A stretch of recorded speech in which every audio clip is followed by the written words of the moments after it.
For decades, Israel's security has relied on its reputation for an impenetrable sky, a domestic net of high-tech interceptors designed to catch every incoming threat before it reaches a city street. But a recent investigation by Channel 12 suggests that this shield is thinner than the public has been led to believe. Internal defense reports are now warning of a severe shortage of Arrow 3 interceptors, the specific hardware needed to stop long-range ballistic missiles. Despite these warnings, the Netanyahu government reportedly declined to increase funding for the systems and opted not to hold emergency cabinet meetings to accelerate their production. While defense officials were sounding alarms about these domestic gaps, the IDF began moving its most critical hardware in the opposite direction. In a historic first, an active Iron Dome battery and IDF personnel were deployed completely outside of Israeli territory, taking up positions in the United Arab Emirates. This creates a startling contradiction. A nation struggling to maintain its own stockpiles is choosing to export its most vital defense system during an active conflict. This chart compares the high cost and slow manufacturing cycle of an advanced interceptor against the rapid assembly of a ballistic missile. Iran's manufacturing capacity has outpaced Israel's defense.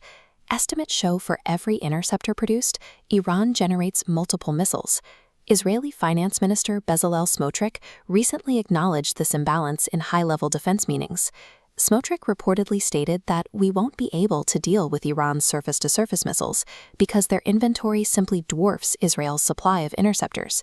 Following this logic, the government declined proposals to increase interceptor budgets, concluding that the cost of a purely defensive buildup was no longer sustainable. The domestic interceptor shortage is a calculated strategic pivot, a recognition that the math of a defensive war is stacked in Iran's favor.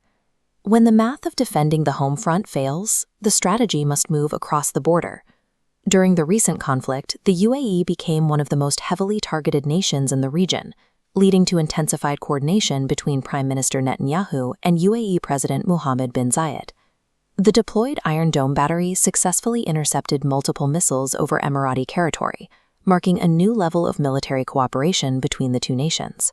But shielding a regional partner is only one component of a broader shift toward offensive deterrence. While the Iron Dome guarded the Gulf, Israeli forces simultaneously carried out strikes on missile launch sites in southern Iran. By neutralizing these threats at the source, Israel can protect both itself and its Gulf allies before a single missile enters the air. This replaces the old model of an isolated fortress with a strategy based on integrated Arab alliances and preemptive strikes. The presence of an Israeli battery in the UAE marks the end of the era of the domestic shield, a transition to a defense built on the ability to strike back.